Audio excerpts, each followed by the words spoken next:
Dừng lại ngay nếu bạn vừa mơ thấy mình bị cắt tóc. Đừng vội nghĩ rằng đó chỉ là một giấc mơ bình thường về việc thay đổi diện mạo. Trong tâm linh phương Đông, đặc biệt là trong hệ thống sổ mơ dân gian Việt Nam được lưu truyền hàng trăm năm, tóc chính là sợi dây huyền bí kết nối sinh khí, nguyên lực và vận mệnh của một người. Người xưa có câu, tóc là cái gốc của khí huyết, cắt tóc trong mơ không đơn giản chút nào. Đây có thể là điềm báo đứt gãy, tài lộc tiêu tán, nguyên khí hao tổn. Nhưng cũng có thể là điềm lành hiếm có, báo hiệu bạn sắp rũ bỏ đại hạn, tái sinh mạnh mẽ hơn bao giờ hết. Vậy làm sao để biết giấc mơ cắt tóc của bạn là may hay rủi? Bộ số đổi vận nào đang ẩn sau giấc mơ đó? Hôm nay kênh Mật mã mệnh số sẽ giải mã toàn bộ 16 trường hợp cụ thể, cùng 9 vật phẩm tái sinh tóc vận đặc biệt mà ít kênh nào tiết lộ. Đặc biệt cuối video, tôi sẽ hướng dẫn bạn 3 bước chỉnh, rửa, tăng để hóa giải hoàn toàn những giấc mơ xấu về cắt tóc. Đừng bỏ lỡ vì nếu không làm đúng, năng lượng tiêu cực có thể bám theo bạn đến tận 7 ngày sau. Trước khi đi vào 16 trường hợp chi tiết, bạn cần hiểu một nguyên lý căn bản mà các cụ trong dân gian đã đúc kết từ hàng trăm năm trước. Tóc trong tâm linh không chỉ là tóc, đó là nơi tích tụ sinh khí, là anten thu nhận năng lượng vũ trụ, là biểu tượng của sức sống và căn số một người. Vì thế khi tóc bị cắt trong mơ, đó chính là dấu hiệu vũ trụ đang thông báo có một sự thay đổi lớn sắp xảy ra trong cuộc đời bạn. Cắt tóc trong mơ nghĩa là cắt đứt một gánh nặng, cắt đứt một mối duyên, cắt đứt một chu kỳ vận hạn đã theo bạn quá lâu. Nhưng điều quyết định đó là may hay rủi lại nằm ở 4 yếu tố: bạn cắt trong hoàn cảnh nào, cảm xúc bạn khi đó ra sao, giờ nào trong đêm bạn nằm mơ và kết quả sau khi cắt trông như thế nào. 4 nhóm giấc mơ dưới đây sẽ giúp bạn định vị chính xác vị trí của mình. Nhóm 1, giấc mơ thấy cắt tóc giúp đổi vận và quý nhân đến. Đây là nhóm đáng mơ nhất trong tất cả các giấc mơ về cắt tóc. Đặc điểm nhận diện nhóm này là bạn cảm thấy tự tin, nhẹ nhõm hoặc hào hứng trong suốt giấc mơ, và giấc mơ thường xuất hiện vào gần sáng, khoảng từ 3 giờ đến 5 giờ sáng khi luồng khí dương bắt đầu trỗi dậy. Trường hợp đầu tiên là bạn tự tay cắt tóc cho mình và cảm thấy rất tự tin với kết quả. Trong sổ mơ dân gian, đây là điềm báo bạn đang nắm quyền làm chủ vận mệnh của chính mình. Bạn không còn chờ đợi ai cứu vớt mà tự mình đứng dậy, tự mình tạo dựng. Căn số ứng nghiệm cho trường hợp này là 66, con số của sự thịnh vượng và quyền lực tự thân. Trường hợp thứ hai là có người khác cắt tóc cho bạn và bạn cảm thấy bình tĩnh, được chăm sóc. Đây là dấu hiệu rõ ràng của quý nhân xuất hiện, người sẽ giúp bạn gỡ rối tài chính hoặc mở ra cơ hội mới. Số ứng nghiệm là 34 và 57, tương ứng với duyên may và tài lộc từ bên ngoài đến. Trường hợp thứ ba là sau khi cắt tóc trong mơ, bạn thấy tóc mọc lại nhanh chóng hoặc dày hơn trước. Đây là điểm hiếm gặp và cực kỳ quý báu, báo hiệu sự hồi phục tài chính sau một giai đoạn khó khăn kéo dài. Số may cho trường hợp này là 12 và 38. Trường hợp thứ tư là bạn cắt tóc theo một kiểu hoàn toàn mới lạ và cảm thấy hào hứng với vẻ ngoài đó. Đây là điềm báo danh tiếng sắp được nâng cao, có thể bạn sắp được biết đến nhiều hơn trong nghề nghiệp hoặc môi trường xã hội. Số tương ứng là 36. Trường hợp thứ năm là cắt tóc đồng thời nhuộm tóc sang màu mới với tâm trạng vui vẻ. Dân gian gọi đây là điềm đổi duyên, một mối tình cảm mới sắp đến hoặc mối quan hệ cũ sắp được hồi sinh theo chiều hướng tốt đẹp hơn. Số ứng nghiệm là 89. Trường hợp thứ 6 là cắt và uốn tóc trong tâm trạng sáng tạo, hứng khởi. Đây là điềm báo kinh doanh sắp có bước chuyển biến tốt, ý tưởng sáng tạo của bạn sẽ được đón nhận. Số may là 46 và 75. Có một câu chuyện thật từ một khán giả của kênh, anh Minh, 34 tuổi, làm việc tại Hà Nội. Anh kể rằng một đêm anh nằm mơ thấy mình vào tiệm cắt tóc, người thợ cắt tóc nam đẹp gọn gàng cho anh nhìn vào gương và cảm thấy trẻ trung hẳn ra. Sau khi tỉnh dậy anh nhớ lại giấc mơ và thử tham khảo sổ mơ. Đúng 3 ngày sau, anh nhận được tin được đề bạt lên vị trí trưởng phòng mà anh đã chờ đợi suốt 2 năm. Con số anh đã đánh theo lời khuyên của sổ mơ là 82 và đó cũng là ngày anh nhận quyết định thăng tiến. Nhóm 2, giấc mơ thấy cắt tóc cảnh báo và hao tài. Đây là nhóm bạn cần thận trọng hơn. Đặc điểm nhận diện là cảm giác sợ hãi, u ám hoặc bị ép buộc trong suốt giấc mơ, và giấc mơ thường xảy ra vào lúc nửa đêm, tức là từ 11 giờ đêm đến 1 giờ sáng, khi âm khí đang ở mức cao nhất. Trường hợp thứ nhất trong nhóm này là bạn mơ thấy mình bị cắt tóc đến hói, chọc đầu và bạn cảm thấy hoảng hốt, không nhận ra mình nữa. Đây là cảnh báo sức khỏe sa sút, đặc biệt liên quan đến thận và hệ thần kinh. Số ứng nghiệm là 31 và 61. Trường hợp thứ hai là tóc cứ rơi từng mảng xuống sàn nhà và bạn nhìn theo với tâm trạng u ám. Đây là điềm báo mất cơ hội quan trọng, có thể là một hợp đồng, một mối làm ăn hoặc một mối duyên sắp vụt khỏi tầm tay. Số tương ứng là 82. Trường hợp thứ ba là bạn bị ai đó ép buộc cắt tóc, bạn không muốn nhưng không cưỡng lại được. Đây là dấu hiệu của tổn thương nội tâm, bạn đang bị áp lực từ môi trường bên ngoài quá lớn. Số cảnh báo là 62 và 27. Trường hợp thứ tư là bạn cắt tóc dài của mình và sau khi cắt xong lại tiếc nuối, muốn lấy lại.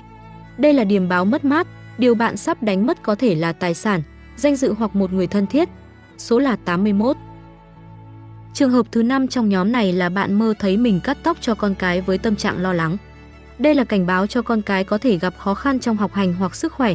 Cha mẹ nên chú ý quan tâm hơn trong giai đoạn này. Số ứng nghiệm là 38.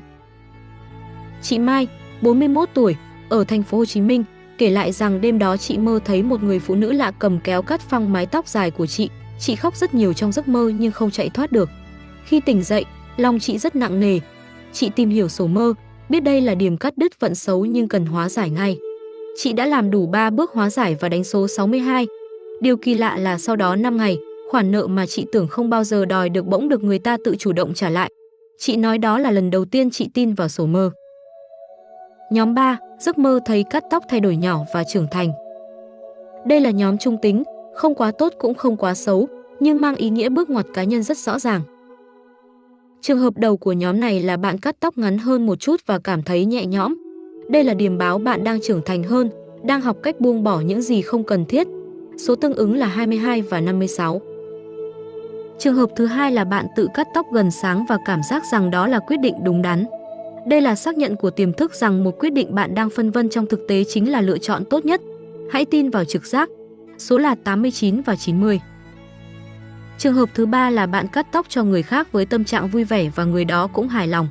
Đây là điểm nhân duyên tốt, một mối quan hệ tương hỗ đẹp đẽ sắp được thiết lập. Số là 36 và 38. Chị Lan, 28 tuổi, từng là người rất nhút nhát, hay bị người khác lấn lướt.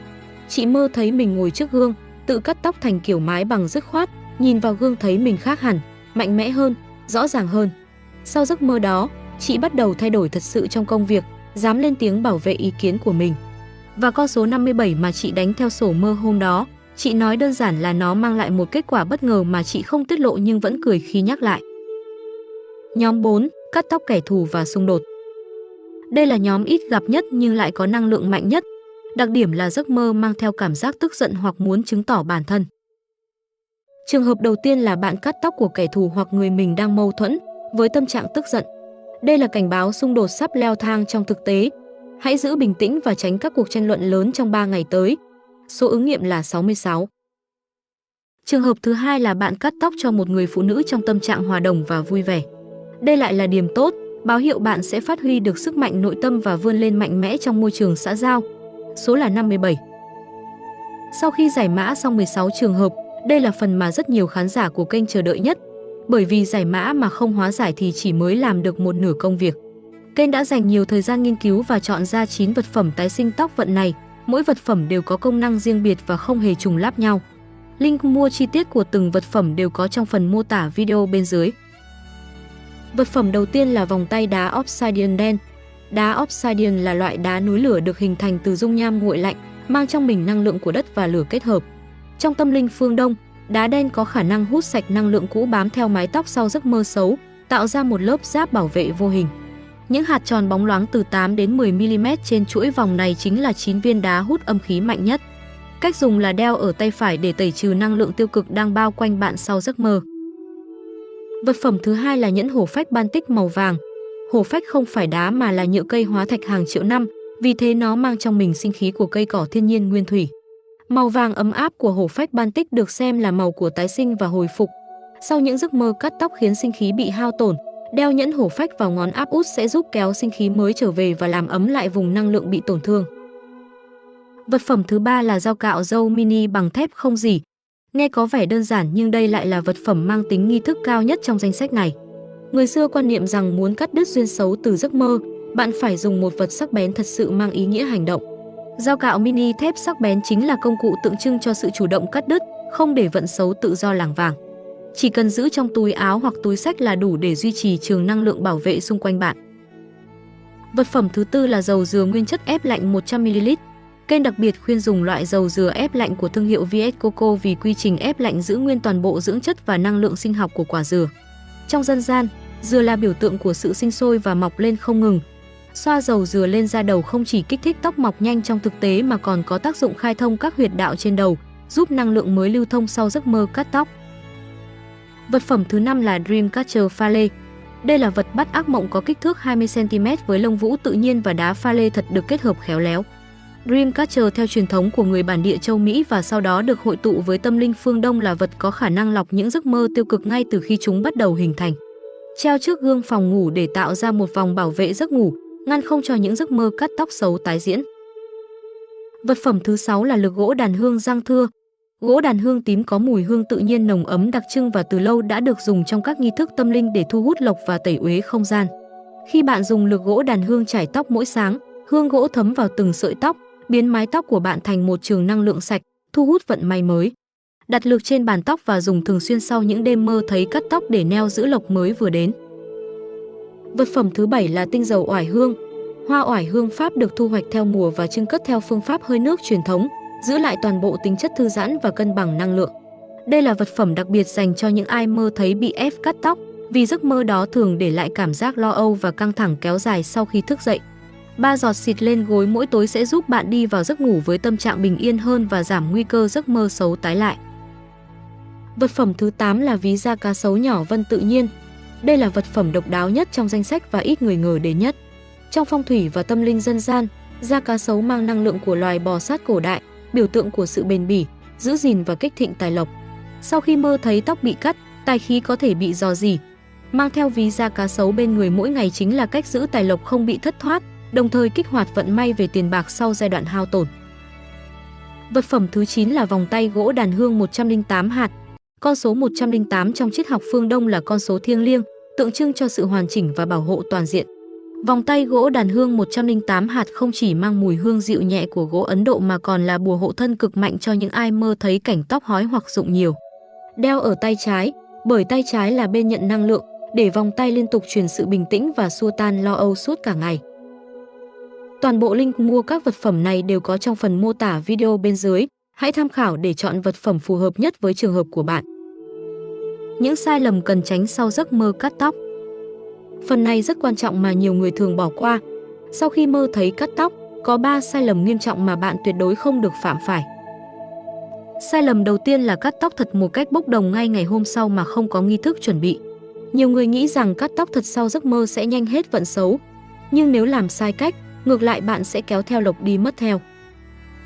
Sai lầm thứ hai là tiếp tục giữ kiểu tóc xấu hoặc tóc hư tổn sau khi đã mơ thấy tóc rụng hay tóc bị cắt xấu.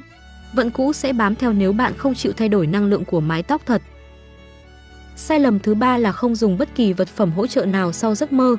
Người xưa dạy rằng giấc mơ là thông điệp, vật phẩm là hành động. Chỉ nhận thông điệp mà không hành động thì tóc mọc chậm, vận phục hồi cũng chậm theo. Hóa giải 3 bước sau giấc mơ cắt tóc. Đây là phần cuối video và cũng là phần quan trọng nhất mà kênh luôn nhắc từ đầu. 3 bước chỉnh rửa tăng là quy trình hóa giải hoàn chỉnh sau giấc mơ cắt tóc, được đúc kết từ tập tục dân gian kết hợp với hiểu biết tâm linh hiện đại. Bước chỉnh thực hiện trong vòng 24 giờ sau giấc mơ. Bạn hãy dùng dao cắt tóc hoặc kéo để cắt đúng một lọn tóc thật nhỏ, khoảng bằng ngón tay, ở phần tóc mai. Hành động này mang ý nghĩa chủ động kiểm soát những gì đã xảy ra trong giấc mơ, biến bị động thành chủ động, chuyển âm thành dương. Bước rửa thực hiện trong 3 ngày tiếp theo. Mỗi buổi sáng hoặc tối sau khi gội đầu, xoa 7 giọt dầu dừa lên da đầu kết hợp với 3 giọt tinh dầu oải hương. Đây là nghi thức rửa trôi năng lượng cũ của giấc mơ và kích hoạt quá trình tái sinh sinh khí. Bước tăng thực hiện trong 7 ngày cuối cùng. Hàng ngày chải tóc bằng chiếc lược có buộc chỉ đỏ 108 nút, đồng thời treo Dreamcatcher pha lê tóc trước gương phòng ngủ. Đặt hồ lô bạc dưới gối. Đây là bước tăng cường và củng cố năng lượng mới đã được khai mở, đảm bảo vận may bám trụ lâu dài. Tóm lại, giấc mơ cắt tóc không phải điềm báo đơn giản. Đó là bức thông điệp của tiềm thức gửi đến bạn về một sự thay đổi đang diễn ra trong vận mệnh. Hiểu đúng, hóa giải đúng, bạn sẽ biến nó thành đòn bẩy tái sinh mạnh mẽ. Làm ngơ hoặc làm sai, năng lượng tiêu cực sẽ tiếp tục bám theo. 9 vật phẩm tái sinh và 3 bước chỉnh rửa tăng chính là chìa khóa dành cho bạn. Giờ là lúc bạn hành động. Hãy comment ngay bên dưới, bạn mơ thấy cắt tóc kiểu gì, cảm xúc lúc đó ra sao và mơ vào giờ nào trong đêm. Kênh sẽ giải mã và tặng số may miễn phí cho bạn ngay trong phần trả lời. Đừng quên nhấn đăng ký kênh, mật mã mệnh số và bật chuông thông báo để không bỏ lỡ các giấc mơ sẽ được giải mã trên kênh. Cảm ơn các bạn đã lắng nghe và hẹn gặp lại ở những video tiếp theo.